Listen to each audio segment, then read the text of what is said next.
안녕하십니까. 이리오 스튜디오입니다. 오늘은 좀 특별한 방송입니다. 아침에 원래 우리 연불리의 이리온 브로커 나가야 되는데 유튜브에 사고로 못 나갔고 그리고 저도 오늘 여러 가지 문제 때문에 업로드를 못했는데 오늘 오후에 예정된 것 중에 하나가 이리온 브로커에 이리온 해외 선물 브로커들이 추가됩니다. 도대체 저도 해외 선물하면 잘 몰라가지고 원래 그 해외 선물에 이현민 팀장님이 진짜 와서 하시면 되는데 네. 그냥 제가 그냥 불쑥 오늘 놀고 있길래 그냥 와가지고 했습니다. 근데 우리 최지영 연구원은 자기 자료 하는 줄 알고 들고 왔는데 이건 지금 안 할 거고. 근데 이제 시작을 할 거예요. 그래서 저번에 한번 약간 맛배기로 그 미국 선거 전에 그걸 한번 우리 해외 선물팀에서 만든 동영상 올렸는데 하여튼 뭐 그런 시도도 있을 것이고 또 하나 저희 이베스트가 제가 아는 한 해외 선물에서는 우리 업계 최고의 경쟁력을 가진 회사인데 네. 동시에 해외 선물 누구한테 얘기하면 이 팀장 막 이래요.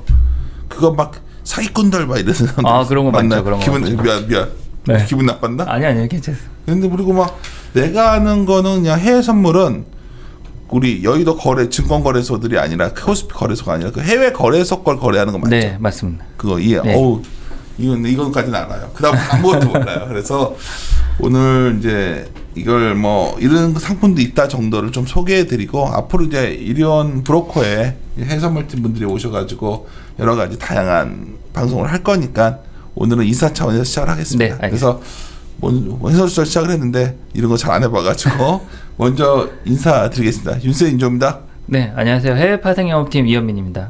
예, 안녕하십니까. 이베스트에서 원자재랑 중국 경제를 맡고 있는 최진영입니다. 네. 박수를 쳐요 우리는 항상. 네. 왜 치는지 모르겠어요. 처음에 쳐가지고 쳐요. 근데 왜 최지현 연구원이 왔냐면 최지현 연구원은 사실 해외 선물 쪽에 일을 많이 하죠. 예, 그렇죠? 아무래도 좀 커머더티 쪽을 많이 네. 하니까 예. 그 상품 거래. 근데 제가 오늘 더 참가한 게 우리가 하우스뷰를 냈는데 우리가 이제 고민하는 게 내년 하반기에서 내후년 정도에 경기가 좋아지면서 인플레가 나면 되게 좋아 보이고 경기는 그냥 그저 그런데 혹시 커머디티 같은 게 움직여버리는 상황이 오면 70년대 특수한 사례지만 약간 스태그플레이션적인 징후가 나올 수도 있겠다 생각을 좀 갖고 있거든요 저는. 그래서 그런 측면에서 커머디티한테 상당히 기회 요인이 많은 것 같아서 그런 생각을 갖고 있는 사람들이 보통 어떻게 하냐면 저 같은 사람은 해외 ETF 거래를 한단 말이에요. 그렇죠. 그 방식이 있을 거고. 네. 근데 어쩔 때는 이런 생각도 하는 거죠. 저번에 유가 막 폭락하는 거 보니까 그냥 내가 해외 쇼치해 놓으면 돈 버나 뭐 이런 생각도 했는데 이게 실제 나중 보니까 간단치가 않더라고요 이게. 그렇죠. 그렇지만 알고 보면 또 생각보다 쉬운 게 해외 선물입니다. 그래요. 해설을 한 거고 해외 선물은 뭐고 정말 어떤 투자자들이 이런 걸 활용하는 게 유리한 건지 한번 진아님 좀 얘기 좀 해줄래요? 일단 해외 선물은 뭐 말 그대로 한국 거래소가 아닌 이제 외국에 있는 거래소 상품 파생 상품은 다 해외 선물 이렇게 통칭합니다. 그러면 결제 통화가 다르겠네요. 네, 그래서 뭐 미국은 달러, 뭐 홍콩 달러, 싱가포르는 싱가포르 달러, 일본은 저희가 취급하진 않는데 일본은 뭐 엔화 이런 식으로 되어 있고요. 거기에 한국물도 거래할 수 있겠네요. 유렉스 거래소에 이제 한국물이 있긴 한데 이제 회사 편제상에는 제가 담당을 안 하고 이렇게 하고 있고요. 그래서 해외 선물은 이제 통칭 그냥 뭐 흔히 아시는 원달러, 뭐 코스피 선물을 외국 거래소의 그런 형태의 상품들 그리고 이제 뭐 많은 분들이 좋아하는 거는 이제 과거에는 올해 기준은 좀 바뀌었는데 과거에 이제 원유 선물이라든지 뭐 금이라든지 뭐 많이 아는 거는 나스닥 이런 지수 그리고 이제 개인은 많이 안 하시는데 기관은 이제 국채, 미국 국채 선물 같은 것들 좀 투자를 하고요. 많이 하더라고요 생각보다. 네. 깜짝 놀랐어 내가. 엄청 많아요. 난 커머더티 거래만 하는 줄 알았는데 국제 선물 같은 거 정말 어마어마하게 하더라고요. 그 뭐 유튜브니까 제가 쉽게 얘기 드리면 한국에 엄청 유명한 유튜브 아니어도 쉽게 해줘요. 이게 이제 약간 한국에 엄청 유명한 개인 투자자가 둘이 있어요. 엄청 유명한. 그래서 개인 자격으로 이제 거래소 회원권이 있는 좀 큰 국채 거래 빅 투자자. 근데 그분이 국채를 거래하거든요. 그래서 좀 특이한 케이스 하나가 있고, 근데 뭐 대부분은 근데 규모가 크다는 게 어느 정도예요 국채 거래? 과장돼서 얘기하면 그분이 한때 많이 할 때 한국 물량의 전체 한 4분의 1 정도 했나 혼자? 얼마 정도 되죠? 그러면 뭐 작을 때는 200만 계약이었으니까 50만 계약 정도 혼자? 그때 무식해서 돈으로 말해야 안 돼. 50만 개면 얼마 정도 규모가 하는 거야? 그리고 선물이 대충 한 계약의 그 계약 가치가 1억 정도 되니까 1억 곱하기 50만 하면은 얼마죠? 얼마냐? 왜 계산이 안 되지? 계산이 안 돼. 많으면 1조니. 아, 빨리 계산해줘. 조영이가 계산기 두드려 빨리. 이런 게 50조 정도 돼요. 진짜? 네. 50만. 와 어마어마하네. 근데 이제 제가 조금 그 수치는 좀 틀릴 수는 있는데 네. 이 많이 하는 분 개인인데도 그렇게 있거든요 시장에. 그리고 일반 최근 좀 트렌드는 이제 올해 뭐 동학개미 운동도 있는데 사실 파생상품 시장에도 20, 30대 엄청 들어왔거든요. 아 그래요? 그래서 저희 같은 경우는 특히 더 많이 들어온 것 같고요. 다른 이 데보다. 위험한 건데 그 경험이 적은 분이 왔다 큰일 나는 거 아니에요? 근데 이제 그 거래소에서 최근에 나온 상품 마이크로 상품이라는 게 있는데 대략 뭐 증거금이 한 100만 원, 200만 원 수준에 투자하는 거고, 싸게.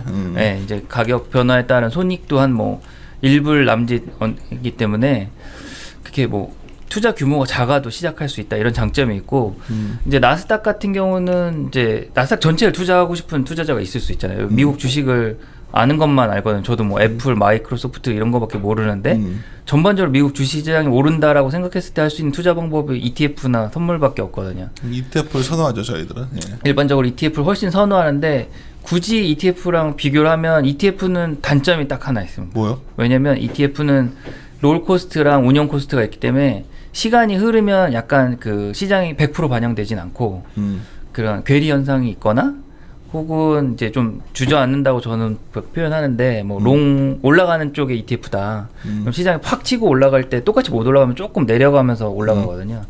그래서 그런 이게 중간 비용이 있어서 ETF는 조금 반영이 좀 덜 되는 부분이 있고. 우리나라에 뭐 곧버스 이런 것들은 네. 해당되는 거 아니에요? 제가 얘기 드린 건 이제 해외 쪽 ETF인데 그러니까 그것도 약간 완전히 똑같진 않잖아요. 네, 참고로 제가 사서 물렸거든요. 그런 얘기를 제가 재밌다고 한 거지 지금. 재미로. 유머가 안 먹힌다고. 아니 시장에서 이렇게 우리가 좋다고 외치고 있는데 해외선물 팀장은 그래서 제 제가 의견을 동의할 수 없다는 얘기인가요? 아니, 해외 선물을 했으면 안 그랬을 텐데 ETF에서 물렸다 이렇게 부에 표현한 거죠. 유머가 유머답지 않지만 들어볼게요. 네. 근데 이제 선물은 그거보다는 좀 더 직관적인 거. 그래서 장기 투자, 의외로 장기 투자도 가능하고요. 그다음 대부분 개인들이 추구하는 건 단기죠. 뭐 단타로 뭐 바짝 뭐. 근데 뭐 제가 아는 개인 고객 중에 장투하신 분이 있는데 옛날 뭐 리만 사태 이후에 2011년 2년 넘어가면서 이제 S&P 꾸준히 매년 올랐던 시기에 선물 매수해서 매해 그냥 만기 되면 팔고 다시 사고 그러니까 그거 갖다가 그러니까 뭐 특별한 테크니션처럼 이렇게 하는 게 아니라 그냥 주식 사듯이 이렇게 그렇죠. 주식 간다고 그걸 사놓는다고요? 네. 그래서 그 사람 다 그분이 있구나. 12년부터 계속 유지했으니까 연 20% 이상 수익률을 났을 거예요 기본적으로. 그 레버리지가 클 거 아니에요?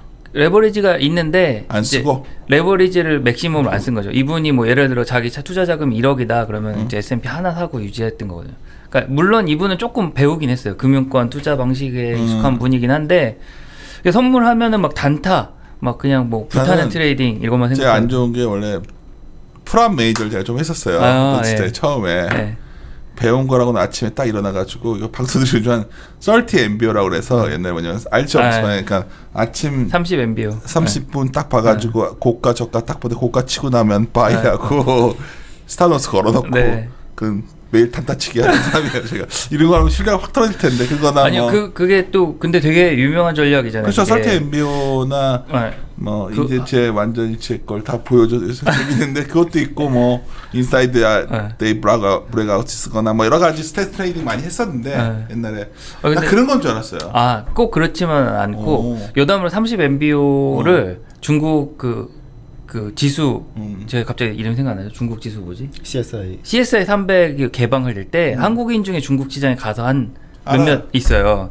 그분들이 30 한국에서 그거 하던 친구야. 네, 30 그 MBO 전략을 썼는데 첫 3년 동안 100% 수익 났을 거예요. 설태엠보가 진영이 웃는데 엄청 파괴적인 전략이었어요. 엄청. 그게 그 뭐랄까 바이블 같은 전략이에요. 생각보다. 그렇죠. 근데 한국에서 왜 안 먹히냐면 다 그걸 쓰고 있어가지고 어떤 사람이 그러니까 45불 MBO 쓰고 네. 어떤 사람 막 별짓 다 하다가 어느 날부터 안 돼 이제 다 손들어 버린 거야. 그게 그 비밀을 많은 사람이 알게 돼서 그랬지만 몰랐으면 상당히 유효한 아직도 전략일 수 있는데 중국에서도 그거를 중국 애들이 파악하는데 3년이 걸렸거든요. 그 대응하는데. 진짜요?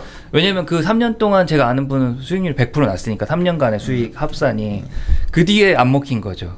그러니까 우리가 지금 뭘 얘기하다 여기 아, 왔지? 여기 원래 이게 정신이 없는. 해외 선물이 뭔지 얘기하다 많이 했는데 결국 그런 결국은 건 줄 알았어요. 그래서 사실 해외 선물하면 이미지가 전 안 좋았어요. 뭐냐면 야 지금도 우리 개인 투자자들처럼 수렁으로 몰고 있구나. 이랬었는데. 그런 얘기 많이 들었죠. 그랬어. 사람이 내가 이렇게 막 기분 나쁜 말을 해도 다 받아주고 있어. 그거보다 훨씬 속으로 심하게. 있다 나 나가서 나 욕하는 아니, 거 아니. 아니죠?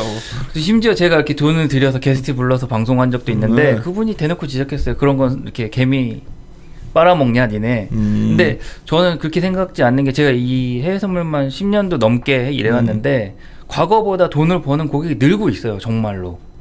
그러니까 과거에는 뭐 90%가 손실이라고 하면 지금은 전체 투자자의 한 30%는 수익을 내거든요. 이거 시장은 정말 30%씩 되면 엄청 많이 내는. 주식도 하긴 그렇죠. 네, 근데 물론 이게 약간 단기적인 제가 잘라서 본 거지만 사실은 개선의 점이 보이는 거거든요. 근데 이제 정부나 많은 인식이 해외 선물은 하면 안 돼, 뭐 하면은 한강가, 뭐 인생 망해. 아니, 왜냐하면 가끔가다 해외 선물 치고 유튜브를 치면 저 같은 사람 리서치하는 입장에서 제가 뭐 고결하다 보고 있으면 쓰레기 저 사기꾼 냄새가 너무 많죠. 나요. 혹시 네. 방송 또 두고서 나 또막 네. 불러 달리는 거야. 그러니까 너무 저런 사람들이 많으니까 맞아요. 사실 이거 소개해드린 것도 약간 걱정은 돼요. 솔직히. 근데 저는 이런 생각이 들었거든요. 글로벌화 시대가 됐는데 외국 거래소에 좋은 상품이 되게 많더라고요. 네, 맞아요.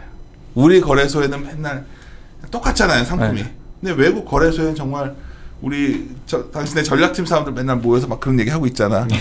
듣고 있으면 난 못 듣던 얘기들인데 너무 좋은 상품이 많은 거예요. 그리고 아까 뭐 여기서 직접 소개해드리면 좀 그렇지만 실내로 내 주변에 아까 어떤 미국의 어떤 성장주 그런 것들을 해가지고 별로 이렇게 되게 이론적인 사람인데 돈을 꽤 많이 벌었더라고요. 근데 뭐 달러가 강했으니까. 네, 그렇죠. 한 3년간 해가지고 그래서 내가 이거 되게 괜찮. 자기는 그냥 조용히 한다고 하더라고요. 그냥 뭐 이렇게 얘기하다 왔는데 그래서 중장기 투자가 이렇게 하고 있군요 지금. 네, 그러니까 제가 이런 뭐 노출되는 미디어에서 항상 얘기하죠. 중장기 투자도 있고 단기 투자도 있으니까 투자의 어떤 목적과 기술을 가져야 돈을 번다. 그리고 이제 최근 뭐 미국 쪽 제가 2017년 뭐 출장 가서 보고 하면 좀 트렌드가 있는데 멋있는데 출장 가도 나는 맨날 무슨 출장 가면 전주 아니면 시즌 아니면 무슨 하여튼 어찌 운 좋게 슬퍼졌어. 갔었는데 그때 되게 좀 충격이었던 게 미국에도 연기금이 있는데 미국 연기금 구조상 이제 연기금들은 보통 주식을 많이 이렇게 그쵸. 쌓아놓고 그거를 비율을 없앨 수가 없잖아요. 그러니까 제로로 만들 수 없잖아요. 연기금 특성상 아무리 시장이 좀 이렇게 내려갈 것 같아도 비중을 축소하는 한계가 있다 보니까 미국 주식시장이 계속 좋으니까 이거를 수익을 더 보존하는 방법을 연구를 했고 그래서 그들이 생각한 게 CTA라고 뭐 커머디티 트레이딩 어드바이저라고 해서 그런 이제 외주 조그만 업체들이 있는데 이미 난 그 주식 수익의 20%를 여기 투자를 해서 주식이 20% 내려갔을 때 엑스트라 수익을 내는 걸 이제 전략을 준비해라. 뭔 얘기야? 내가 아는 척하려고 표정을 했는데 못 알아들으니까 도저히 감출 수가 없어 내 표정을. 그냥 단순히 얘기 드리면 주식이 오르면 돈을 버는 연기금 포지션이면 그러니까 이 주가 지수를 매도 포지션을 구축하는 거죠. 그러니까 주가가 내려가면은 선물해서 돈을 벌게.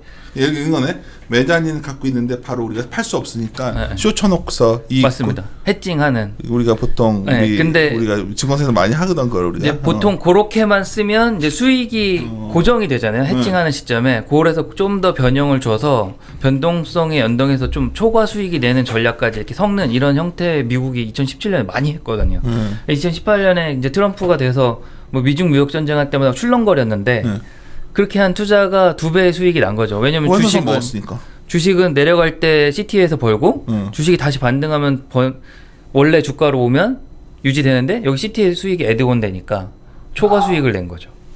그래서 이런 거를 우리나라에서 그런 거 하면 안 되나요? 제가 도입을 하려고 되게 노력을 많이 했는데 아직 한국은 조금 해외 투자에 대한 거부감? 기관도 조금 조심스러운 게 있고 뭐 잘 그렇죠. 모르시는데 우리 이현문 연구원이 보기에도 굉장히 그 고향이 강원도에서 얼마 있다고 같지만 굉장히 글로벌하게 돼 있고 우리 해외 쪽 본부 사람들 보면 뭔가 외국 냄새가 많이 나고 네. 그 항상 출장 보고도 무슨 뭐 싱가포르 갔다. 요즘 코로나 때문에 못 갔지 맨날. 네, 호주 그렇죠. 가서 골프 치고 오고 말이야 막. 뭐 호주는 못 갔지만 어쨌든 가는. 그래서 나는 항상 부러웠어요. 하여튼 근데 네. 나도 그렇게 살아봤어야 되는데. 진영이는 그래서 같이 영국도 데려가고 그러더라고요. 네. 영국도 한번 몇 번 갔죠 여기. 저도 한번 데려가 주신다면 제가 가서 뭐 실제 뭐 그렇게 뭐 제가 영어는 안 되지만 너무 해보면 뭐 이번 기회를 통해서 친해지고 싶어요 저는. 그럼 시카고로 좀 생각해 볼까요? 시카고 선물. 저는 영국은 익숙치 않고 시카고가 좀. 미국 얘기하니까 제가 미국은 약간 그 가면 컴플렉스 위축되더라고 미국 애들. 근데 요즘은 좀 위험하긴 한 것 같아요. 그래요? 네. 그러니까 제가 주로 이렇게 2017년, 18년 시카고 출장을 갔는데 19년에 나 출장 시카고 출장 가겠는데. 19년에 가려고 했는데 그때 무슨 일이 있었냐면 시카고는 나중에 뭐 지도 보시면 아시겠지만 지하철이 2호선처럼 돼 있거든요. 한국의 2호선처럼. 그 안에는 안전한 지역이고요. 그걸 날 보면서 왜 촌뜨기 치고 다 가봤어요. 그러니까 잘 아시겠네. 그 바깥이 위험한데 그 안에서 총격 사건이 2019년에 있었거든요. 네, 주말에. 그래서 일반 깽단끼리 뭐 총격을 했는데 민간인도 맞고 뭐 이래가지고 그때는 제가 출장한 거 제 밑에 이제 차장 후배를 보내려고 했으나 뭔 그때 못 얘기하고 갔죠. 있는 서로들 모르지. 이거 좀 얘기가 제가 많이 했는데 어쨌든 해외 선물은 이런 이렇게 다양한 상품에 투자를 하는 해외에 있는 거래소 상품 사람들이 투자. 많이 헷갈려하는 게 파생 거래, 뭐 옵션, 우리나라 이거와 해외 거래가 비슷한 점도 있고 다른 점도 있잖아요. 비슷한 점도 있고 다른 점도 있죠. 일단은 그게 궁금해하시는 분들. 그래요. 일단은 해외 투자, 파생 상품 투자는 흔히 이제 뭐 선물 옵션 이렇게 부르는데요. 해외는 선물이 메인이에요. 모든 그러니까. 투자의 중심은 선물이고 옵션은 조금 이렇게 사이드적인 측면이 있고 한국은 이제 선물보다는 이제 개인 투자들 옵션을 많이 했는데 약간 로또처럼 뭐 이렇게 소위 이렇게 외가격 사가지고 있다. 터지면 된다. 근데 해외는 블랙스완만 기다리는 사람들 많지. 그렇게 많죠. 근데 해외 선물은 그렇게 투자하면 100% 망합니다. 그러니까 한국물은 특징이 만기의 유동성이랑 변동성이 살아나서 이제 옵션에 그런 투자 가치가 생기는데 말도 안 되는 외가격 거래가 되는 안 되는 나라 중에 하나야. 네. 그 나라가. 근데 해외 선물은 만기 앞두고는 유동성이랑 변동성이 다 없어져 버려요. 확 시간 가치랑 같이 소멸. 볼 트레이딩하는 죽겠네 그냥 변동성 트레이딩하는 애들. 그래서 그런 한국식의 접근은 안 되고 오히려 해외 옵션 투자는 이렇게 이렇게 뭐랄까 갑자기 스파이크 형태의 시장 변동이 나올 때 먹거나 아니면은 이제 레버리지를 써서 좀 더 초과 수익을 내겠다. 그러니까 선물보다 더 많은 수익을 베팅하겠다 이럴 때 쓰는데 그 최근에 무슨 얘기가 있었냐면 손정이 소프트뱅크에 그 옵션 얘기가. 옵션 얘기를 했다는데 뭐 제가 다른 분 아는 분이랑 뭐 사실 녹화니까 편히 얘기해. 유튜브 한번 찍었는데 그분이 이제 뭐 나름 추리를 했는데 왜 그렇게 했을까 선물을 처음에 해지일 수도 있는데 한 가지 방법은 해지 말고 고 레버리지를 써서 그 주식의 수익을 더 극대화하려고 했던 게 보이는 게 있더라고요. 그렇죠. 네. 왜냐면 그렇게 하면 수급을 유발시킬 수 있잖아요. 네. 그러니까 뭐 아주 나쁘게 보면 자기가 옵션 예를 들어 뭐 애플 옵션을 그러니까 애플 주가가 오르면 수익 나는 옵션을 구축을 해놓고 사놓고 현물 애플을 막 사는 거죠. 딴 분들이 살 수밖에 없죠. 네. 그럼 손정이가 사면은 뭐 선취매처럼 효과가 생기거든요. 그거라고 다 우리 인식하고 있는데 뭐게 새로운 얘기라고 그렇게 하세요. 네, 이제 좀 추론이라. 그냥 그게 추론을 한 거죠. 네, 그런 식의 투자도 가능하죠. 네. 그러니까 뭐 다양한 건 한데 제가 봤을 때 개인 투자자들이 그렇게 하는 거는 저는 좀 아닌 것 같고 제일 좋은 건 주식하고 선물하고 포트폴리오 투자를 개인적으로 추천하거든요. 주식을 투자하시는 분이면 이제 주식 하방 리스크가 있을 때 혹은 선물 이벤트가 있을 때 일부 이제 투자를 했다가 이제 정리하는 이런 형태의 투자거나 아니면 사실 좀 젊은 분들은 되게 과격한 투자도 많이 하거든요. 20대. 건가요? 그러니까 뭐 20대 제가 알았던 분인데 자기 월급 받은 걸 이제 선물 투자에 몰빵하는 거죠.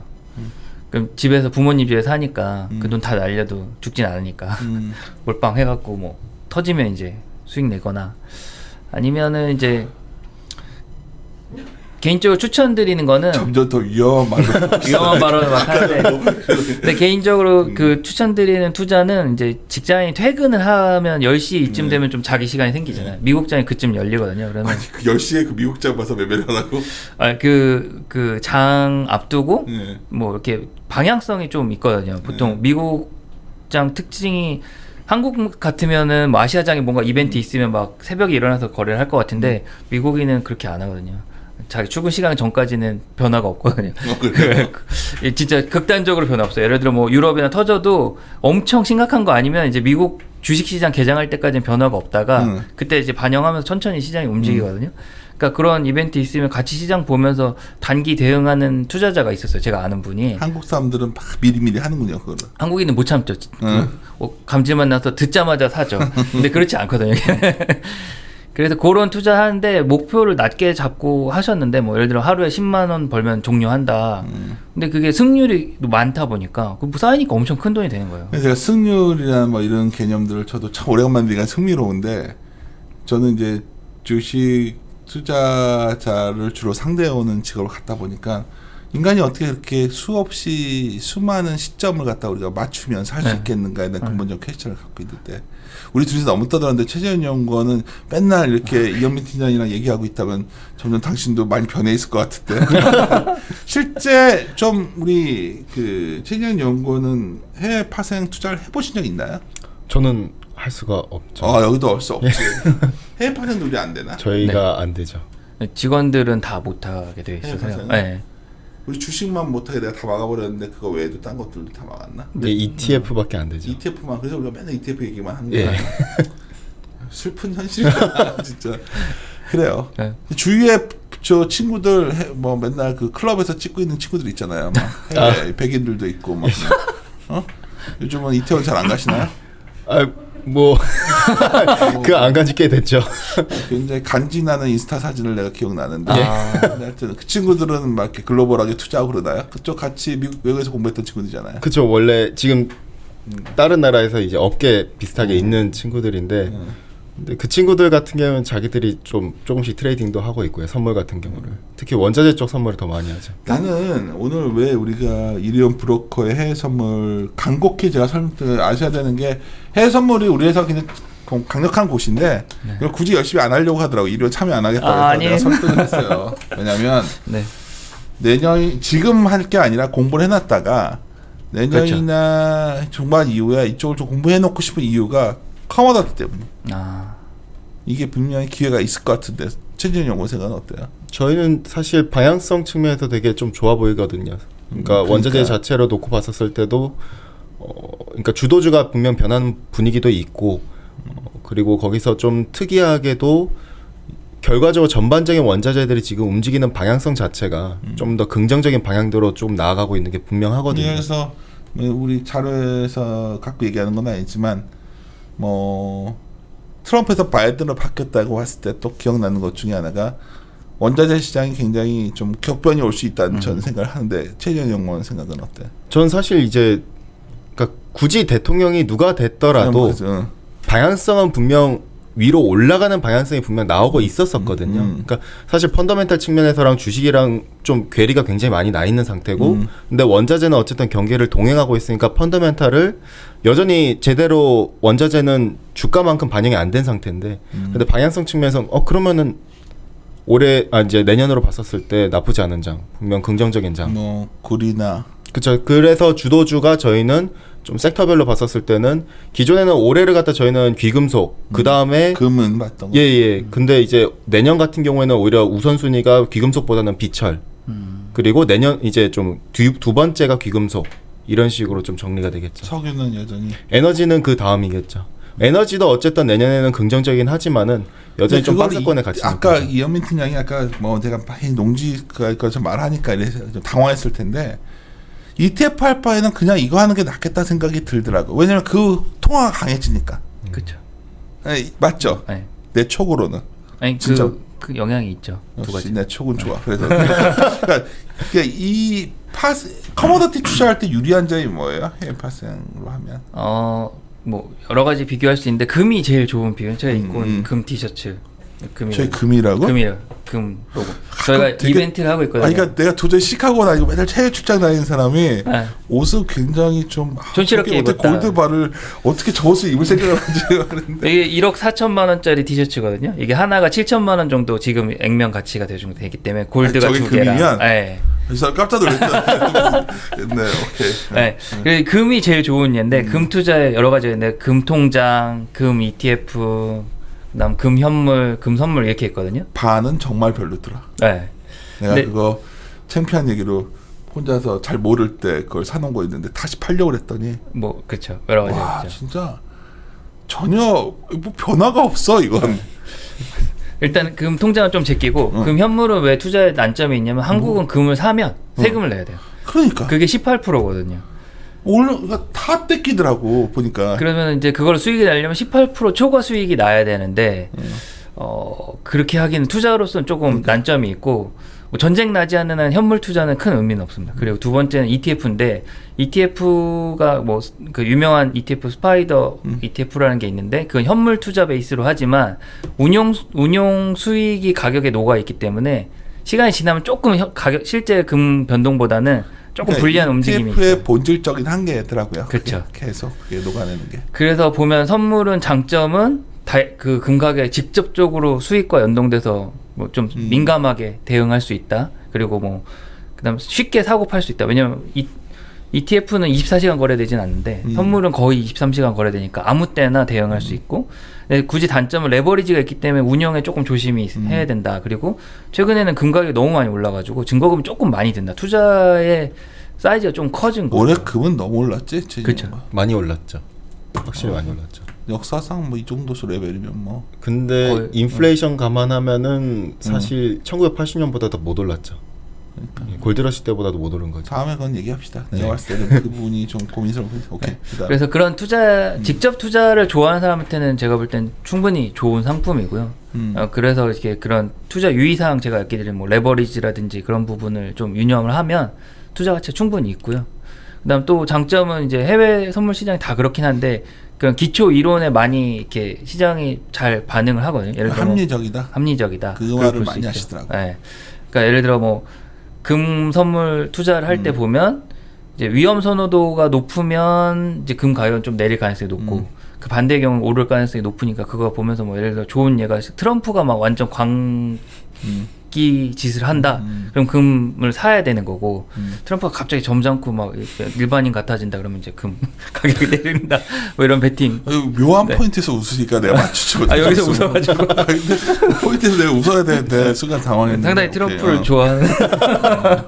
근데 이게 비슷한 얘기가 되는 게 우리 염동찬 연구원도 항상 하는 말인데 우리가 이제 제가 이제 좀 아끼는 책 중에 뭐가 있냐면 미국의 이제 컨서스 데이터를 갖고서 여러 가지 투자를 트레이딩을 하는 책이에요. 근데 국내에 적용을 해보려고 했더니 이게 안 맞아. 왜냐면 외국은 이게 표본수보다 더 중요한 게 약간 이런 느낌. 그냥 정말 숫자가 나오면 그때 반응들을 하더라고요. 숫자가 뭐 컨선보다 잘 나오면 좋아 하고 주식을 사. 근데 우리는 그걸 딱 사는 동안 신뢰가 좀 낮다 보니까 이거 딴 놈들이 알고 있지 않았을까? 그래서 때려. 그래서 소문에 사서 뉴스에 팔아가 너무 강한 어떤 이런 게 있는데 해외 선물 저도 가끔 하는 친구들 얘기 들어보면 생각보다 그냥 로지컬하다고 하더라고요. 네. 저는 굉장히 위험하고 이런 것 같은데 그 상당히 굉장히 좀 이론적으로 움직이는 경향이 있다고 얘기를 많이. 그 달러 베이스가 많고 거의 네, 맞습니다. 거의 다 달러 그러니까 베이스여가지고. 뭐 한 10년도 전에 이미 바뀐 건데 이제 글로벌 유명한 아이비들 뭐 이름만 대는 아는 뭐 골드만 뭐 JP 이런 애들이 전 세계 다 투자를 하잖아요. 이제 과거에는 이제 전산이나 이런 게 떨어지니까 아시아 지역 데스크는 아시아 거만 하고 유럽은 유럽 거만 하고 미국은 미국 거만 했는데 이제 점점 실시간 커넥션이 이루어지니까 하우스 전체의 어떤 전략적인 뷰가 있으면 그날 하루는 전 글로벌리 비슷한 투자를 한다는 거예요. 그래서 아시아 지역에서 뭔가 전략적으로 투자를 했는데 성과가 좋다. 그러면 유럽 투자도 이 로직을 그대로 쓰기 때문에 시장에 비슷하게 반응을 하고 아까 얘기 드린 것처럼 아시아인들 빼고는 미리 하지 않습니다. 유럽 애들도 더 게으르거든요. 미국 애들보다. 유럽 애들은 아침에 일어나면 출근 전에 커피도 먹고 할 거 많잖아요. 우리는 이제 오늘 돈 벌어야 돼. 일단 포지션부터 잡아야 되는데 그렇지 않아요. 그래서 유럽이 딱 개장하면 아시아의 시장을 소화하는 과정이 항상 있어요. 그러면 유럽과 아시아가 비슷한 패턴이 생기면 미국도 비슷한 흐름이 있거든요. 그래서 그런 이렇게 시장의 로지컬한 논리가 어느 정도는 반영이 된다 이렇게 볼 수 있죠. 짧은 영어지만 그 CNBC에 진 크레이머 나오면 엄청 시끄럽다고 하잖아요. 우리나라랑 비교해 보면 그렇게까지 시끄러운 것 같지 않거든. 나름 뭐 백신 뭐 어쩌고 하는데 걔네들 입장에서 굉장히 시끄럽고 이상한 사람 취급을 하더라고. 진 크레이머를 크레이지 크레이머라고 하니까. 근데 맞는 말씀인 것 같아요. 걔네들은 그리고 생각보다 이렇게 막 물론 걔들은 상하 제한폭이 없으니까 격렬하게 움직이는 경향이 있지만 신기하잖아요. 좋은 뉴스가 나오면 뭐 40% 오르고 막 이러잖아요. 얘들은 30% 빠지고. 그러니까 약간 반골 기질이 덜한 거죠. 한국은 많이 오르면 이제 좀 내릴 때가 돼서 저거 딴 놈들이 알고 사놨을 거 할 텐데 막 또 때리고 막 이러는데. 저희 고객들이 그런 특성이 많아요. 과하게 오르면 이제 내려올 때 됐지 않냐라는 선제적인 투자를 하는데 사실 그렇지 않거든요. 이제 우리가 그 단적인 예가 많은 분들이 그래요. 미국의 이 팡 기업들이 저렇게 커갔을 때 하면 정말 투기적인 거래들이잖아요. 근데 정말 별로 신경 안 쓴다고 하더라고. 그렇죠. 날아가는 거죠. 뭔 얘기하다 왔는지 모르겠지만 우리 원자재 투자가 좀 괜찮지 않냐 이렇게 이게. 네. 막 떠들다 보니까 별로 우리가 중요한 내용 뭐 이 영상 이만큼 준비해 왔는데 그 내용 하나도 얘기 안 하고 여기서 몇 가지 얘기하고 싶은 페이지로 얘기해 주세요. 그럼 제가 죄송합니다. 제가 아닙니다. 여기 있는 거 뭐 많이 얘기했는데요. 저는 그래도 내가 궁금한 거 물어봐야지. 궁금한 거 물어봐야지. 4페이지. 네. 해상하면 망할까? 근데 PPT가 내가 제일 그래프도 없고 막 이거는 이게 너무 자극적이다. 빼다. 다음 페이지 걸로 할게. 5페이지 걸 뭘까? 5페이지요? 응, 5페이지. 네. 해상하면 망할까? 이게 왜 이런 PPT를 만들어놨어요? 그러니까 이제 뭐 그런 얘기를 많이 들어요. 제가 뭐 아프리카 TV도 뭐 출연도 해보고. 내가 저번에 그래서 이때 기분 나빴을 거예요. 네? 아프리카 TV 나오면 별풍선 받아요. 내 말 들으니까 속으로 저 사람은 임원이 돼가지고 말 잘 그랬는데 아프리카 TV가 굉장히 많아요. 그런 게? 난 보질 않아서 진짜로 저 보지 않아요. 저는 몰라요 전혀. 그 뭐 해외 어떻게 생각할지 모르겠지만 원래는 그렇게 많지 않았어요. 해외 선물. 근데 이제 저랑 아는 이제 BJ랑 아프리카 TV랑 조인해서 이런 컨텐츠. 네. 그때 약간 제가 뭘 생각했냐면 젊은 친구들한테 이제 설명해 보자. 이게 뭔지. 그리고 젊은 친구들 특징이 약간 제가 생각했던 거는 모방 심리가 있었어요. 그래서 누군가 하는 걸 보면, 그러니까 책으로 뭔가 배우고 싶진 않잖아요. 누가 하는 걸 이렇게 시연을 보면서 하는 게 쉬우니까. 그러면 이제 그 친구를 제가 가르쳤죠. 해외 선물이 뭐고 매매 조심하고 그럼 매매도 해보자. 가르친 거 하나도 안 듣고 막 이렇게 돈 잃는 거 보여주고.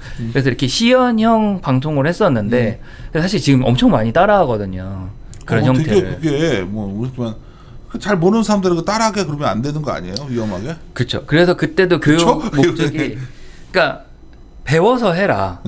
막무가내로 투자하지 말고 배워서 해야 된다는 걸 했는데 근데 아류들은 그런 마인드가 없는 거죠. 그래서 이제 해외 선물하면 망한다. 혹은 뭐 이제 저희 회사가 그런 게 좀 미디어에 좀 오픈 마인드였어서 그런가 사칭하는 애들도 있거든요. 우리 저희 회사랑 저희 회사랑 난 가끔 뭐 우리 연계돼 회사에 있다. 직원처럼 누가 나오는데 아닌데 네. 내가 한번 저번에 공식적으로 문제 삼았는데 제대로 그 관리하고 있냐 막 뭐라고 했더니 이제 하려고 있다고 하더라고 당신네에서. 근데 그러니까 뭐 아프리카 TV 같은 경우 뭐 바로 제재를 가할 수 있고요. 유튜브는 미국 기업이라 조금 어렵긴 한데 하는데 어쨌든 제가 뭐 컨트롤 안 하는 건 다 가짜거든요. 그래서 보면 이제 그런 애들이 이제 비정상적인 활동을 하니까 그리고 또 그 가장 큰 이유는 국내 선물하면서 망했다 이런 레전드가 많잖아요. 국내에 뭐 옵션에 뭐 인생 걸고 몰빵했는데 뭐 아웃돼서 죽었다든 등. 뭐 무서운 얘기만 해요. 그게 국내 선물 때문에 생긴 그런 이렇게 뭐 그쵸.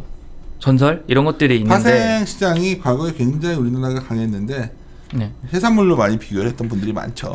굉장히 투기적으로 했었는데 준비 안 된 상태로.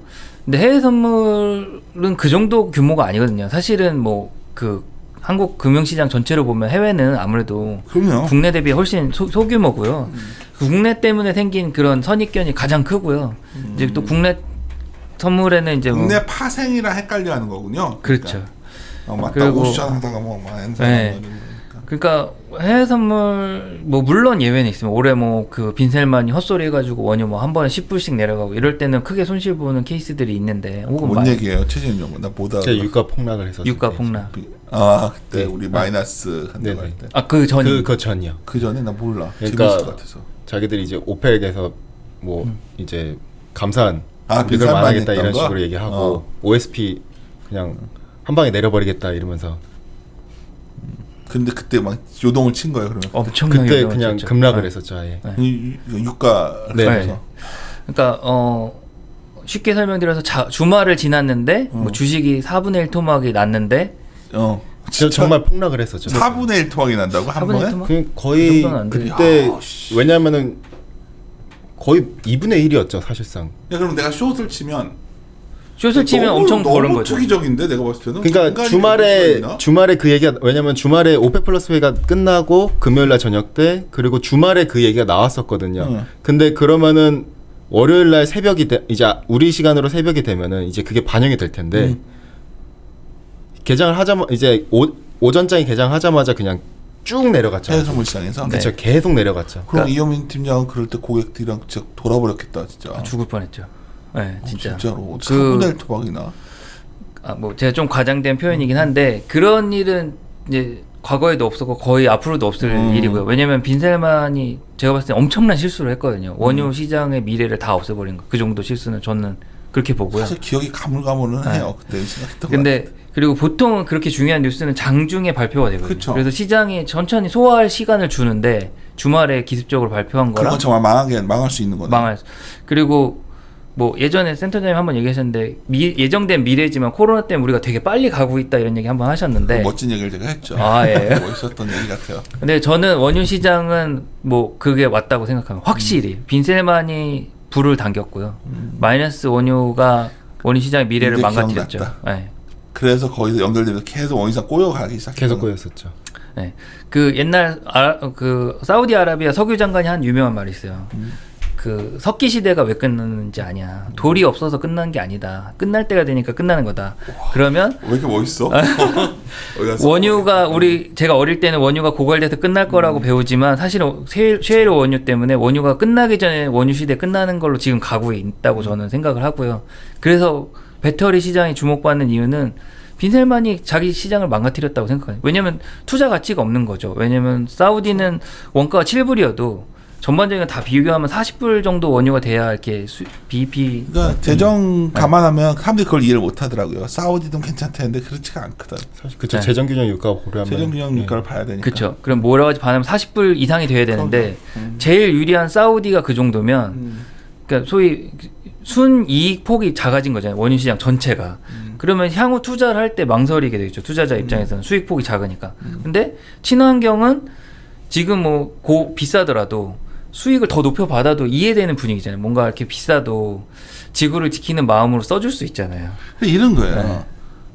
그런 커머더티 쪽에 이제 우리 주식쟁이들은 몰두하다 보면 이런 거죠. 이제 어떤 거는 그냥 증거이 많은 커머더티가 있고 싼 게 있더라고요. 네, 엄청 싼 게 있죠. 그래서 과거에 이제 고물을 투자해서 돈을 번 사람이 하나 있었고 고물을 현물을 네. 싫어하고 그 얘기도 되게 길어. 흔치 않은. 왜냐하면 라니냐 그게 앞두고 일본 거래소에 상장이 돼 있어가지고 네, 그걸 맞습니다. 굳이 찾아가 맞죠? 맞습니다. 상없어가지고 일본 거래소 들어가서 그걸 사서 해서 네. 내가 굉장히 좋아하는 매크로 지금도 페이위스 굉장히 똑똑한 우리 펀드 매니저 출신인데 그 얘기를 했는데 내가 굉장히 대단하다 했었는데 그 외에도 굉장히 커머더티를 지다 여기서 갑자기 2차 전지를 얘기해가지고 네, 맞습니다. 그런 그 2차 전지 관련된 니켈 말고 뭐 그런 것들이 잘 없더라고 맞습니다. 시장에. 네. 투자할 수 있는 방법이 별로 없어요. 없어. 네. 그러니까 내가 속으로 뭐야 이게 무슨 막 연구를 한 거지 이제 막 연구를 하다가 그래 이거다 하고서 이제 막 투자할 방법을 막 해외 거래소 뒤지는데 없어. 없어요. 네. 맨날 최지영도 와가지고 나한테 니켈 무슨 맨날 구리 뭐 이런 거 너무 식상하잖아. 뭐 새로운 거 뭐 있냐 물어보는데. 근데 생길 수도 있어요. 미국 선물 거래소에는 전기도 선물로 거래하거든요. 전기를? 네.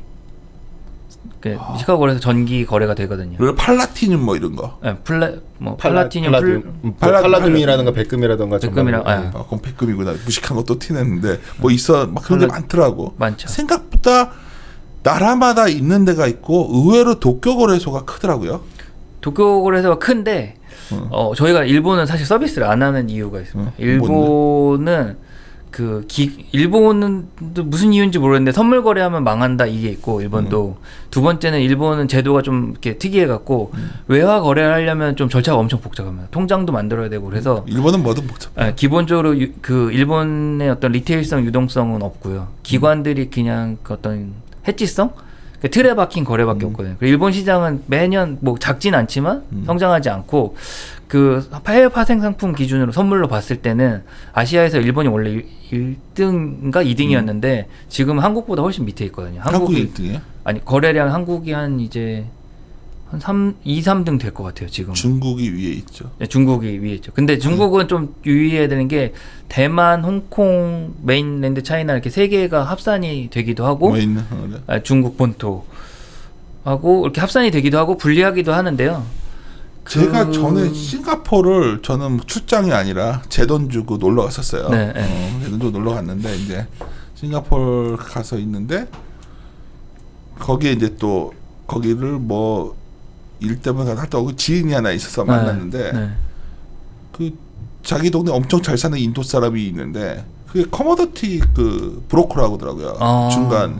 싱가포르이 그게 되게 크다 그러던데. 싱가포르 엄청 큽니다. 현물 뭐 중개 같은 게 많아가지고. 지집인 줄 알았더니 지집은 아닌데 싱가포르도 그런 큰 집들이 있다고 자랑하면서 제가 이거 치고 아닌 것 같아요. 그냥 말하는 것 같아요. 저 집이 인도인데 인도 무슨 음식을 먹으러 갔는데 내가 야 무슨 인도 음식을 굳이 여기까지 와서 내가 먹어야 되냐. 그랬더니 뭐 인도에 진짜 부자 애들 많다고. 많죠.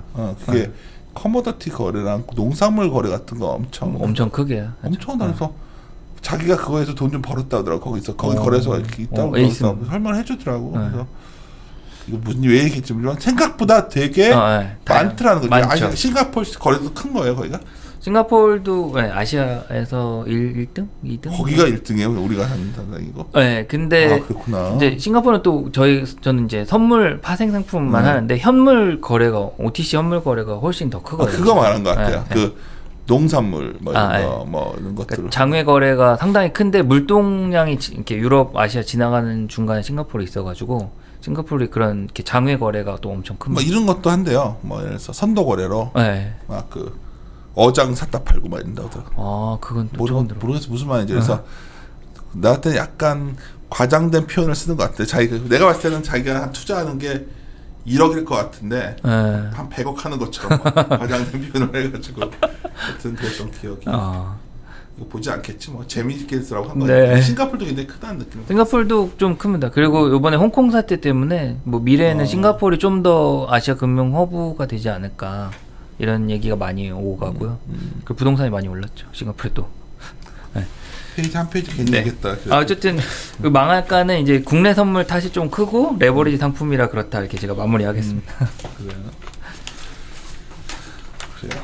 뭐먼걸 그래도 그 팀장님이 준비했던 거 뭘 페이지를 좀 소개해 줄 페이지가 좀 있나요? 그냥 뭐 굳이 제가 그 손에 아까 말씀해 주시니까 7페이지 제가 그냥 많이 하는 얘기인데 왜 투자의 수익과 손실이 발생하는가 이게 보면은 이제 세 가지가 좀 필요하다 생각하는데 이제 수익 목표가 있어요.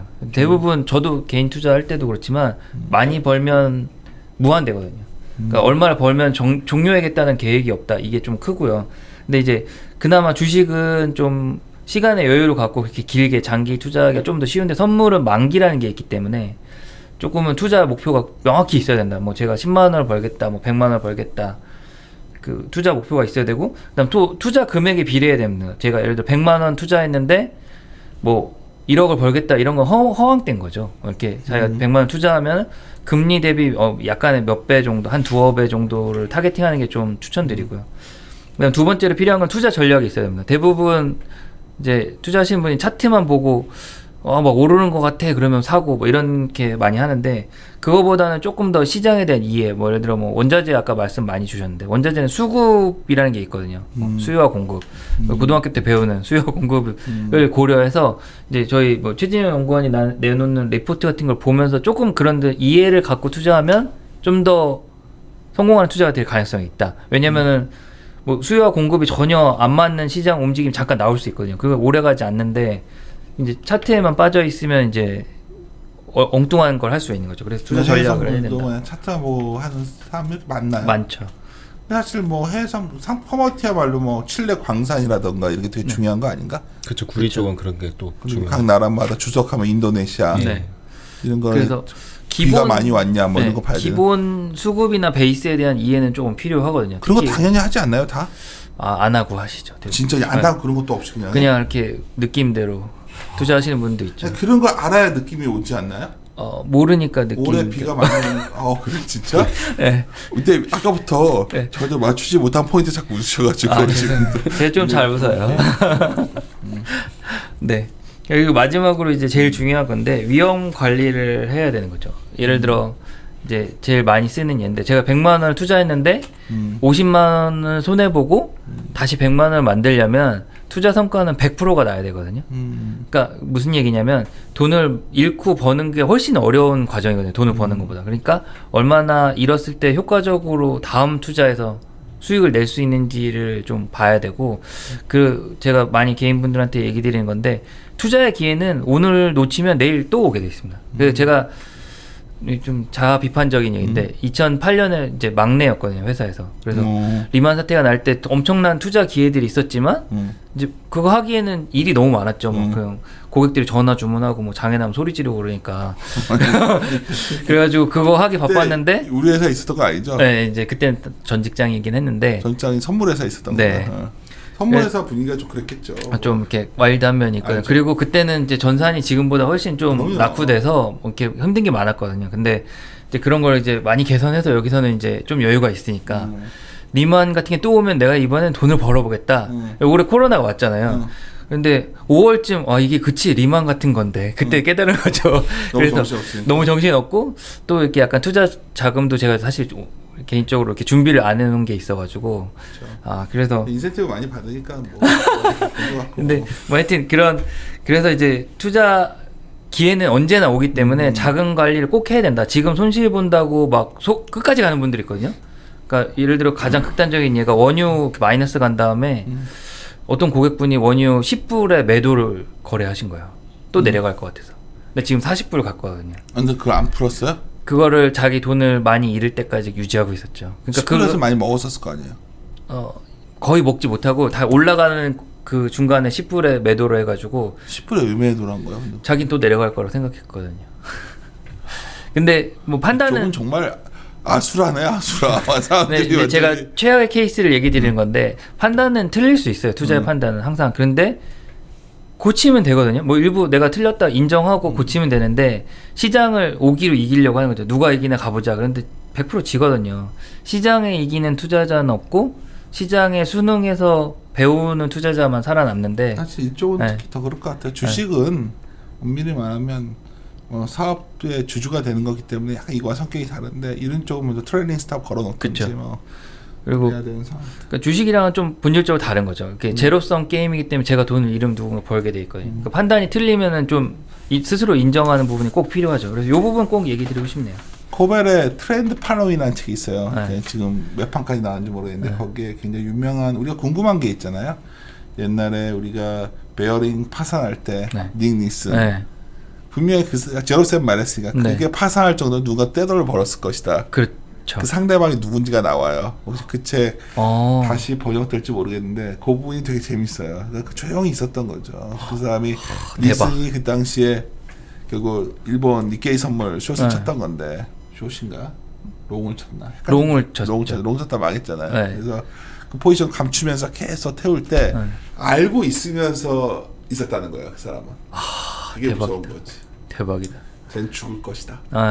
그래서 계속 수익을 끝까지 챙긴 거죠. 여러 명이 먹었겠지만 실제 큰 게 돈을 번 친구는 그 당시에 우연히 사실 또 비하인드 그 책에 안 쓴 비하인드가 이제 트레이딩 관련 책 전설 그런 책에 보면 또 내가 이제 전에 한번 봤더니 대단한 게 그 포지션은 어차피 망할 것이다. 그러니까 그 당시 소문이 어떻게 나왔냐면 그 니니스의 포지션이 굉장히 거액 전주가 뒤에 있다는 소문이 있었는데 이 인간은 그 전주를 알고 있었던 사람이지. 그러니까 걔가 아닌 걸 알았기 때문에 뭐 그랬다고 그러니까 카더라인데 야, 그 바닥 정말 잔인하구나. 내가 정말 잔인한. 지금 그 포지션 깡통 날 때까지 베어링 파산했던 거니까 그것 때문에. 네. 그 그러니까 로그 트레이더라는 영화 있어요. 로그 트레이더라는 영화 보시면 그 닉슨 얘기인데 나오죠. 파생에 대해서는 그거 한번 보고 네. 맞지. 이안 맥그리거 나온다고 알고 그치. 있는데. 예. 근데 재밌지. 제가 저는 영화는 안 봤는데 닉닉슨 얘기를 보면서 느낀 게 닉닉슨이 물타기라는 소위 속된 표현은 물타기를 하거든요. 선물에서. 그렇지. 에버리지. 근데 선물에서 저는 물타기는 절대 권하지 않는 주식도 마찬가지야. 방식이거든요. 네. 그러니까 계속 단가를 낮추면 그거는 빨리 이제 청산하고 나와야 되는 전략인데 그 장기로 갈 거면서 물타기를 계속해서 뭐 손실을 어마어마하게 키웠거든요. 그래서 그런 거에 대한 관리가 필요하죠. 선물은 저는 물타기는 비추는. 차라리 방향을 바꾸는 게 다 낫죠. 마찬가지예요. 그건. 네. 그래서 이제 뭐 제가 이거 투자 뭐 이거 많이 했는데 결국은 이게 이제 저희 이제 외부 젊은 분들한테 하는 PT였는데 결국은 이제 투자는 필요하다. 이제 앞으로 세대는 왜냐면 이제 시장 자체가 양적 완화 제로 금리 하면 이제 어른들처럼 저축으로는 돈을 못 버는 시대가 됐다. 그러니까 투자가 어느 정도 필요하다. 그리고 두 번째는 이제 평생 직장이 없는 시대에 살고 있거든요. 저희는 그래서 언제든지 직장의 불안정성이 높아졌으니까 투자가 필요하고 투자라는 개념이 어려운 게 아니다. 예를 들어 인터넷 쇼핑할 때 옷 살 때 가격 비교 안 하고 사는 사람 없거든요. 그 가격에 대한 비교에 투자 판단이 들어가는 거잖아요. 근데 왜 이렇게 부동산이나 금융 투자는 그 노력만큼 기울이지 않는 거죠. 그러니까 말은 그렇게 하시는데 완전히 너무나 어렵죠. 훨씬 더. 그러니까 더 공부를 해야 되는 거죠. 그런 투자를 하려면. 공부한다고만 되면 얼마나 좋아요. 이게 참. 근데 제가 많이 봐왔거든요. 그런 준비 없이 하는 분들이 많으니까 옷 살 때보다는 좀 더 공부해서 투자하자 이렇게 생각하면 어떨까? 17페이지 좀 얘기 좀 해줘요. 7페이지요.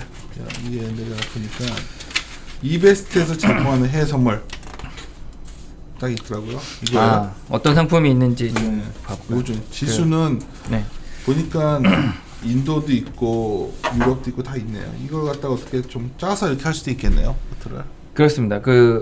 일단은 이제 미국은 제일 유명한 건 이제 한국 코스피 역할하는 게 S&P고요. 근데 이제 최근에 투자 성향은 이제 기술주가 많이 올라가니까 나스닥 위주로 많이 했다 이렇게 보시면 되고요. 다우는 이름은 유명한데 이제 좀 아무래도 투자 빈도 이런 건 좀 많이 떨어진다 보시면 될 것 같고 유럽은 좀 상대적으로 한국 분들한테는 좀 거리감이 있어서 많이 투자하시진 않는데 이제 유럽 대표하는 게 뭐 유로스탁스라는 상품이 있어서 그런 투자해 볼 수가 있을 것 같고 그다음 근자에 좀 많이 하는 게 홍콩 상품들 좀 많이 합니다. 항생이나 홍콩 뭐 많이 하더라고요. 네. 왜 그렇죠? 투기적이어서 하는 거죠. 그러니까 홍콩은 이게 상한가 제한이 없고 일단은 상한 제한이 좀 없고 그래요? 두 번째는 한국 낮 시간에 투자할 수 있어서 많이 합니다. 왜냐하면 한국 낮에 투자를 해서 돈을 벌어서 그 이제 수익이 생기면 밤에 이제 미국 장일 때 미국 투자도 하고 이런 패턴이 좀 있거든요. 그리고 소위 그걸 좀 권하는 뭐 인터넷에 있는 뭐 전문가라는 애들도 있고. 그런데 그 친구들이 홍콩에 많잖아요, 최진영과. 오히려 좀 홍콩도 좀 있긴 한데 좀 오히려 상해 쪽에 좀 집중돼 있죠. 상해 쪽. 상해가 굉장히 글로벌화돼 있는 것 같던데 최근에. 그런가요? 아직까지는 잘 그런 느낌은 모르겠네. 그래요. 예. 근데 뭐 이거 어떻게 농담하려고 했는데 상해 백인들이 많아요? 이렇게 백인 친구들이 많은 것 같아서 많이 있죠. 네. 항상 일단 그 얘기 고마워하려고. 다 이태원에서 만난 예, 아니요. 네. 그래서 이렇게 지수 상품들 이렇게 좀 홍콩도 많이 하고 이제 곧 홍콩에서 이제 테크 지수라는 걸 상장을 하는데 죄송합니다. 뭐 가라앉아가지고. 괜찮아요. 그게 이제 홍콩의 나스닥 이렇게 보는 상품이 있어서 저희가 추가 서비스 준비하고 있고요. 알고 있어요. 네. 그거 괜찮을 것 같더라. 시장에 좀 반응이 괜찮을 것 나도 같아서. 그거는 관심이 좀 가서 저번에 보고 들어왔길래 내가 좋은 생각이라고 했는데. 그래서 준비하고 있고 그다음에 이제 가장 좀 인기 있던 게 에너지 상품 중에 원유, 뭐 난방유, 천연가스 이렇게 있는데 올해는 좀 특징적인 천연가스를 조금 많이 하는데 이유가 증거금이 싸고 좀 더 변동성이 커서 많이 하는데 전통적으로 저는 원유 상품을 더 추천을 했었고요. 올해는 빈센만 때문에 조금 보수적으로 보자 이렇게 보는 주의고요. 그다음에 이제 통화는 원달러가 국내에 있는 것처럼 해외에는 뭐 유로랑 달러에 비교한 통화 선물 뭐 파운드와 엔화, 호주 달러, 뉴질랜드 달러 이렇게 있는데 주로 유로화 위주로 좀 거래가 많이 된다 이렇게 보시면 될 것 같고요. 유로가 어떠면? 네. 그리고 이제 금속 같은 경우는 이제 귀금속 제가 입고 있는 금이나 은이나 뭐 팔라디움, 플래티넘 이렇게 있고요. 구리 상품도 또 있습니다. 그래서 이 미국 채권이 굉장히 많이 관심들이 있으시더라고. 네, 그러니까 뭐 원래 이게 내가 주식보다 이거는 우리 가까운데 건물에도 이거 크게 틀어야지 하신 분. 네. 이 옆에 건물에도 네. 있고. 그래서 미국 채권이 좀 핫할 수 있죠. 왜냐면 이제 좀 이례적인 금리 시장이 펼쳐진 거기 때문에 많이 먹었죠. 롱 가져가면 네, 많이 먹는 그랬을 시장이었으니까. 겁니다. 근데 네. 이제 그래서 최근에 내년에 만약 금리가 좀 움직이면 드디어 한번 또 확 움직일 수 수 있냐 뭐 있죠. 그런 네. 얘기들 많이 하시더라고. 특히 뭐 그래서 10년짜리 뭐 근데 아무래도 채권이라는 이름에서 갖지는 조금 어려운 느낌 이게 있어서 이제 조금 근데 스킬풀한 사실 분들이 억울한 하죠. 게 뭐냐면 네. 난 주식쟁이니까 주식쟁이 게 더 어려워요. 기업을 다 봐야 되니까. 그쵸. 채권 하시는 분들은 이제 경제 지표를 갖고 얘기는 하는데 네.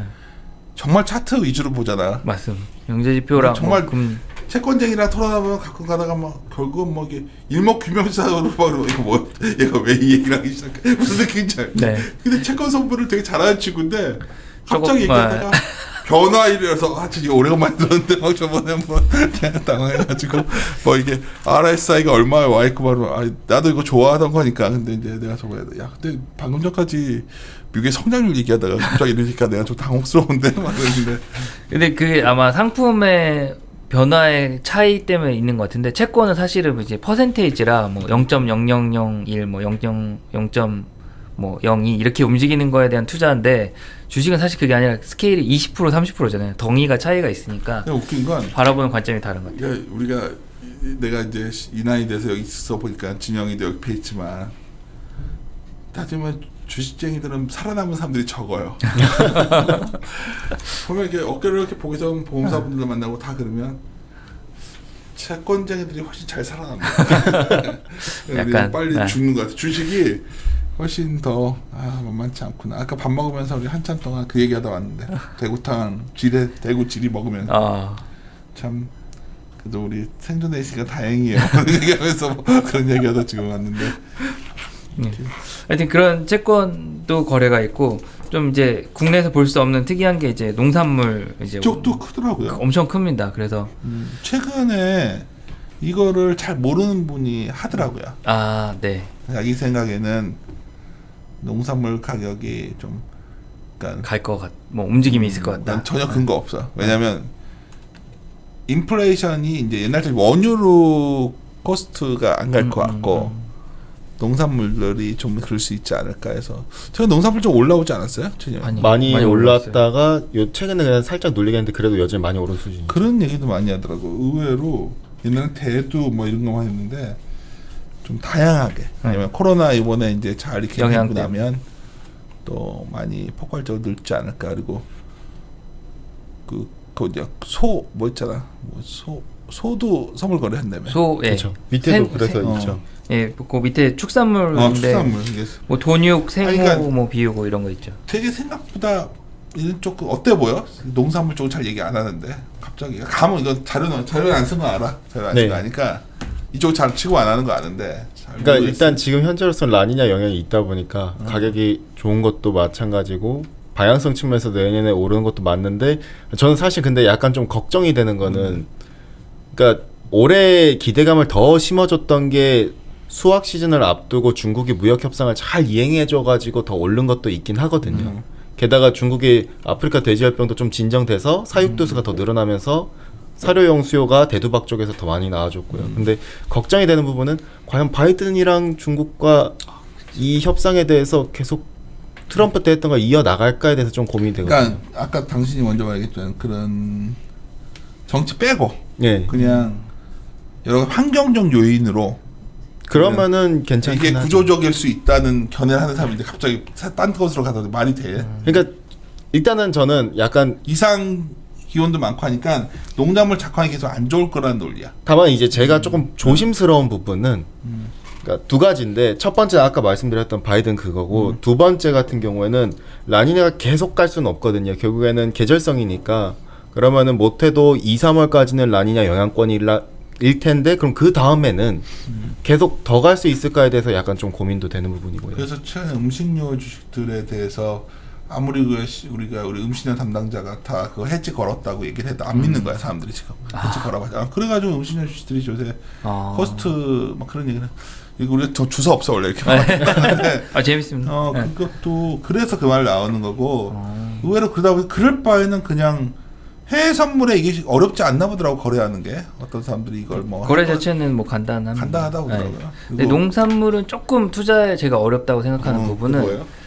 이제 뉴스가 나오면 이제 원유는 좀 쉽습니다. 예를 들어 원유 시추를 적게 했다든지 뭐 수비가 늘었다, 자동차 많이 탄다든지. 농산물은 보통 뉴스가 환경 비가 많이 왔다 이렇게 오거든요. 예. 그러면은 농사를 안 지어본 입장에서 비가 많이 오면은 뭐 어쩌라는 거지? 뭐 이런 느낌이 있거든요. 이영희 팀장이 굉장히 투자자들을 무시하는 경향이 있는데 뭐까지 공부하냐면 그 나라별로 그 데이터들이 다 있더라고. 사육두수 뭐 해가지고 뭐 데이터가 다 있더라니까. 그거를 뒤져보다가 그리고 이런 거죠. 옛날에는 중국 애들이 이거 말도 안 우리 아저씨들 한 얘기니까 중국 사람들이 맨날 돼지고기만 먹었잖아. 중국이 그렇게 스테이크를 많이 먹는다고 그러네. 이제. 그렇다고 그러고. 중국 소비 변화가 많이 소비 있으니까. 변화 쪽이 그래서 근데 나 속으로 야, 별걸 다 하는구나 그랬는데 사람들이 유동성이 있고 주식이 약간 밸류에이션이 비싼 느낌들을 받고 있거든요. 글로벌하게 뒤져보다가 뭐 사람들은 막 가치 주차하자 뭐 이러는데 그럴 바에는 저평가된 다른 자산이 뭐가 있을까? 근데 금 같은 거 하면 금은 비싸잖아요. 네. 근데 금이 비싸다곤 하지만은 유동성 고려했었을 때는 과거 2008년 이후로 봤었을 때는 그래? 반영을 많이 안 한 상태죠. 당신 금을 너무 좋아해. 하여튼 오케이. 근데 뭐 저도 금 좋아해요. 이런 것들 다 우리가 할 수 있는 거네요. 네, 다 할 수 있습니다. 여기 있는 것들. 삼겹살도 거래할 수 있어 진짜? 이게 제가 자료를 조금 실수했는데 삼겹살은 상패가 돼가지고 빼야 되는데. 그 삼겹살 냉동 삼겹살 이거는 우리나라 사람들이 이렇게 많이 먹지. 이거 제가 외부에 나가서 많이 만기 때문에 얘기하는 그 상품인데 제가 왜요? 막내 때 만기 날 고객이 모르고 삼겹살 샀거든요. 이게 규모가 6톤짜리인데 한 번 거래할 때 매수하면 한 번 가면 6톤을 사는 거야. 6톤을 사는 건데 만기 실물 인수라는 게 있어요. 선물은 그래서 물건을 받아야 되는 케이스가 생길 수가 만기에 있어가지고 사버렸으니까? 만기에 사서 이 사람 6톤을 받을 수가 없잖아요. 그걸 이제 청산해서 없애려고 제가 막 다음날 난리를 피는데 옆 팀 애들이 막 웃으면서 자기 시골 경북 어디 나왔는데 6톤이면 읍내 사람들 다 먹어도 못 먹겠네 그러면서 계속 웃었거든요. 근데 여기서 갑자기 혼자서 웃어. 저만 오늘 분위기 이상하네. 아니 이게 비싸다. 6톤을 물 실물 가져서 팔면 되잖아. 주면. 아니 일단 6톤을 가져올 방법이 없을 것 같고요. 제 생각. 그리고 왠지 시골 사람들이 그 6톤 먹고 있다고 생각하면 좀 웃기지 않나요? 죄송합니다. 웃기지 않는. 하여튼 요거는 제가 자료 실수합니다. 네. 그래요. 아니 오늘은 네. 어떤 분이 그러실 거예요. 증거 여기 다 용어들이 있는데 오늘 이제 앞으로 이제 이걸 할 거니까. 네. 최재형 연구도 왜 나 이거 하는 줄 알고 왔다 왜 왔나 할 거고. 우리가 이제 제가 이리오는 이제 좀 리서치만 하는 거에서 회사에서 우리 이베스트에서 좀 더 이 유튜브 생태계에서 다양한 고객들에게 다양한 정보를 주자고 하라고 그래서 제가 그걸 다 맡게 됐잖아요. 네. 제가 총괄하게 돼서 이제 하는데 무슨 상품을 소개해 줄까 했을 때 지금 당장 되게 위험한 부분도 있지만 이게 만약에 주식이 어떤 장기 박스권의 가치는 만약 그런 시나리오가 왔을 때 되면 그리고 글로벌리하게요. 그치. 모두가 이제 그렇게 되면 또 하나는 내가 이제 최근 세미나 제목이 불확실성의 시대거든요. 불확실성의 시대가 뭐냐면 갈브레이스라는 사람이 1977년에 BBC 다큐멘터리를 책으로 낸 거예요. 그러니까 그 전에 70년대 이전에는 공산주의도 확실성이 있었고 자기가 성공할 것이다. 자본주의도 이랬고 이런 시대에서 그걸 다 실패하고 불확실해지는 70년대 혼란기 막 그 당시에 엄청난 그 그 유가 파동들 그 당시 네. 카터가 네. 그 재선 실패했던 이유가 그 이란에 막 납치되고 막 네. 대사관이 막 그런 혼란 시기였대. 그 경제학사를 보면서 쓴 책인데 별거 없어요. 경제학설사 책이지만 그 제목이 그 시대를 정의했던 정의가 불확실성이라는 거였죠. 근데 나는 앞으로 내가 그때는 어깨 없을 것 같은데 앞으로 한 10년 동안에 분명히 그런 시대가 올 것 같거든. 불확실한 시대가. 근데 그때 특징이 믿을 게 없으니까 네. 커머더티를 샀었다는 거지. 그렇죠. 남들이 어떻게 이거 황당한 얘기를 할지 모르지만 혼자서 내가 그때 회사를 관두고 나가서 뭔 투자를 해야 된다면 커머더티 쪽의 투자들을 상당히 고민할 수밖에 그럴 수 없는 있지. 시기가 올 수가 있거든. 그게 그래서 아마 선제 금이 한번 움직였던 것 같아. 금이 너무 빨리 반영을 해버렸고 그 당시에 결국 우리가 만들어낸 소위 화폐라는 게 그렇잖아요. 우리가 달러든 뭐든 모든 통화들이 너무 푸르니까 가치가 좀 불안정하잖아요. 네. 지금 실물을 찾고자 할 건데 실물. 그 실물이 뭘까에 대한 고민을 자꾸 하게 되는 거죠. 그래서 지금부터 좀 이거 공부해 두셨다가 나라별로도 좀 분산 투자도 할 수 있고 그런 네. 차원에서 시작을 한 거고 아마 오늘만 제가 이렇게 괜히 앞에서 이현미선 이런 식으로 하자는 거예요. 네. 편안하게 막 와가지고 멋지게 막 설명하고 막 내가 많은 걸 가르쳐 줄 거야 이렇게 없이 그냥 같이 얘기하면서 우리 저 카메라 안쪽에 있는 어떤 분들이 우리를 보면서 처음에 되게 불편해해요 저를 저 카메라 밖에 계신 분들이 말도 건방져 보인다부터 막 저 사람 목소리 듣기 싫어가 얼마나 많이 들리는 요즘 많이 줄었는데 저는 딱 하나를 생각하는 거예요. 나는 저 카메라 너머에 있는 사람들이 좀 더 우리의 사고 체계로 들어왔으면 좋겠는 거예요. 그럼 최소한 해외 선물 쪽에서도 그런 유튜버에 있는 그럼 약간 우리보다 좀 다른 비제도권 사람들보다는 제도권에서 이걸 어떻게 더 크게 이현민 팀장 여기서 나오면서 보니까 되게 사람들이 쉽게 생각하는데 굉장히 가마 큰 사람이잖아요. 거의 엄청난 사람들 만나고 다니는 사람이고 네. 맨날 출장 다니고 다야 뭐 고객은 두 번째 해외 출장 갈 때 되게 부러운데 하여튼 그런 사람인데 네. 이 사람들은 어떻게 움직이고 있는 건지를 사실 LME 매년 가잖아요. 네. 그렇죠. 올해 제가 가는 차례인데 코로나가 와갖고 못 갔죠. 저희의 또 하나의 무기가 해외 선물 쪽에서 이현미팀이 앞으로 좀 네. 이렇게 좀 알겠습니다. 10명이 있더라도 나중에 아마 실시간으로 하는 거 있어요. 저 스트리밍 그걸 네. 하면은 막 연불리 거에는 한 막 엄청나게 사람들이 몇천 명 들어올 텐데 아마 네. 50명 들어올 거야 이 연차장. 그래도 괜찮습니다. 그래도 해야 돼. 50명이 500명 될 때까지라도 뭐 오선도선하고 더 좋죠. 뭐. 아, 그래요? 예. 나라도 들어올게. 감사합니다. 그래요. 오늘 좀 어떤 분은 또 쟤를 뭔 소리 하나 할 텐데 시작이니까. 네. 그리고 정말 우리 회사 해외 파생 쪽이 본부가 정말 맞죠? 최고. 네, 뭐 상위권이긴 하죠. 예. 저 겸손한 척하니까 제일 위선적이야. 근데 하여튼 그런 저희 에이스 인력들이 투입되는 거니까 그것도 공부해주고 해요. 최진 형은 오늘 좀 황당했죠. 이거 하는 줄 알고 왔는데 소감이 시간 뺏겨서 지금 열받은 것 같은데 표정이 되게 기분 나빠하는 표정인데 명색이 내가 본부장인데 그런 표정은 하지 말고 어때요? 내가 이거 소개하면 개인들한테 좋을 것 같지 않아요?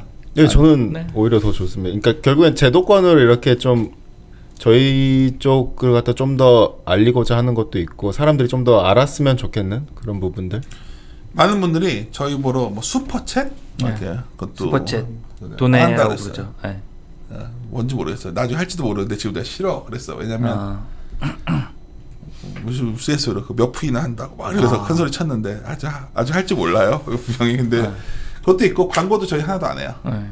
왜냐하면 나는 우리 리서치 베이스 투자를 처음에 알리고 싶어서 이걸 시작했는데 이제는 욕심이 우리 이베스트 투자증권에 굉장히 다양한 전문가들이 우리 생태계에서 다르게 하면 내가 나중에 이 회사를 떠나게 돼도 우리 이베스트는 그런 인력들이 많이 돼. 내가 없어져도 난 이현미 팀장이 하면 되는 거고 하면 되잖아. 그러니까 좀 그런 시작이니까 많이들 좀 후원해 주시고 후원이 딴 게 아니라 그냥 많이 들어주시고 또 남들이 다들 그러시는데 좀 우리 이현미 팀장 앞으로 방송하실 때 많이들 일단 들어와주시면 좋겠어요. 네. 돈에도 환영합니다.